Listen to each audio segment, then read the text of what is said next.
કોંગ્રેસમાં અત્યારે એક સાંધો ત્યાં તેર તૂટે તેવી પરિસ્થિતિ જોવા મળી રહી છે। કોંગ્રેસના મહેસાણાના નવનિયુક્ત અધ્યક્ષ હસમુખ ચૌધરીના પદગ્રહણ સમારોહમાં પહોંચ્યા હતા બલદેવજી ઠાકોર, જગદીશ ઠાકોર અને અમિત ચાવડા।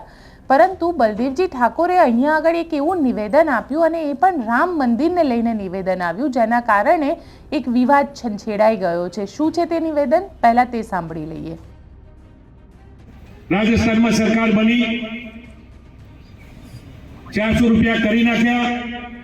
30 વર્ષથી ભારતીય જનતા પાર્ટીનું શાસન આ ગુજરાત રાજ્યમાં છે। કેમ તમે 1100 કે 1200 માંથી 400 રૂપિયા કરતા નથી? કેમ તમે મોંઘવારી ઘટાડતા નથી? ઘેર ઘેર ઘેર ઘેર પાછલા કેટલાય સમયથી 22 તારીખથી રામ મંદિરની વાત કરી અને કોંગ્રેસ રામના વિરોધી છે વાત કરવા વાળા લોકોને મારે કહેવું છે, જરૂર આ દેશના જો 4 શંકરાચાર્યો જો રામના વિરોધી હોય તો જરૂર કોંગ્રેસ રામનો વિરોધી છે। મારે તમને ચોખવટ કરવી છે કે કોંગ્રેસ રામ મંદિરના દર્શને કેમ ના ગઈ? આ દેશના 4 મોટા શંકરાચાર્યોએ વાત કરી કે જો સુધી મંદિરનું કામ અધૂરું હોય તો એ અધૂરા મંદિરની અંદર પ્રાણ પ્રતિષ્ઠા થઈ શકે નહીં। એના કારણે આ દેશના મોટા જો 4 શંકરાચાર્યો ન જતા હોય તો કોંગ્રેસે જવાની ના નથી પાડી। કોંગ્રેસે કહ્યું છે કે જ્યારે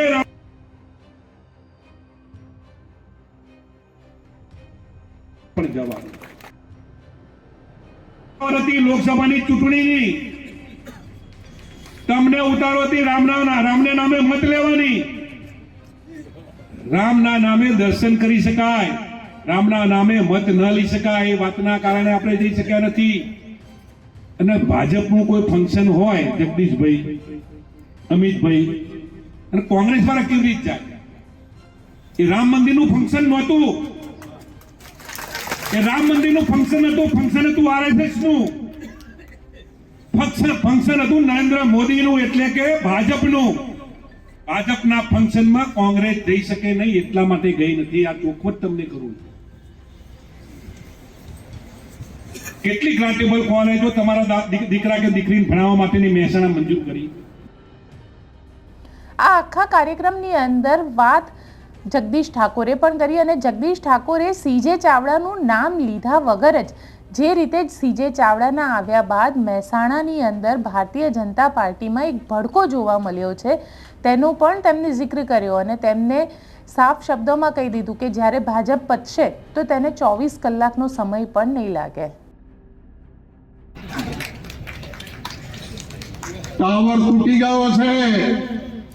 આ મહેસાણામાં હમણાં જે નવું થયું ને એમાં ભડકો છે, ભડકો। અને ભાજપ જે દાડે તૂટશે દાડે 24 કલાક નહીં થાય, 24 કલાક નહીં થાય એટલું લખી રાખજો। અને એટલે રાહુલજીએ કહ્યું છે ડરો મત, લડો।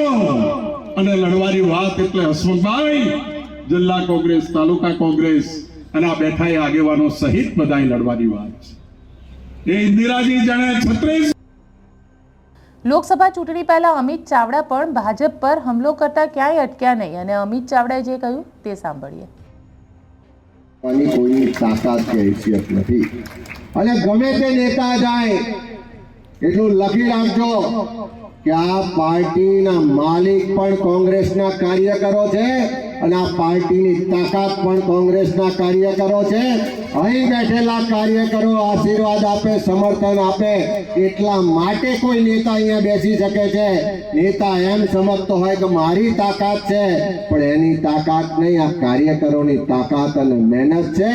આવનારા દિવસોમાં જેણે પ્રજાને પક્ષ સાથે દ્રોહ કર્યો છે, ગદ્દારી કરી છે, એવા લોકોને પણ પ્રજાએ જવાબ આપશે ને કાર્યકરો પણ જવાબ આપશે।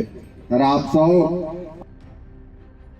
કોંગ્રેસ ક્યાંક રામ મંદિરની વાત કરી રહી છે, ક્યાંક ભારતીય જનતા પાર્ટી 24 કલાકમાં પૂરી થઈ જવાની વાત કરી રહી છે, ક્યાંક ભાજપના ભડકાની વાત કરી રહી છે।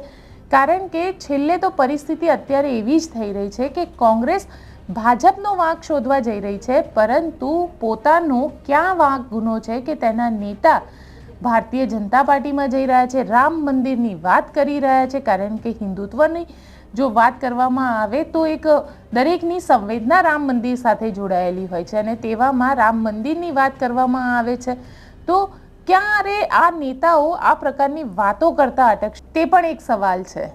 આપને અમારો આ રિપોર્ટ કેવો લાગ્યો કોમેન્ટ બોક્સમાં ચોક્કસથી જણાવજો અને અમારી ચેનલ નિર્ભય ન્યૂઝને લાઇક, શેર અને સબસ્ક્રાઇબ કરવાનું ભૂલશો નહીં. આભાર.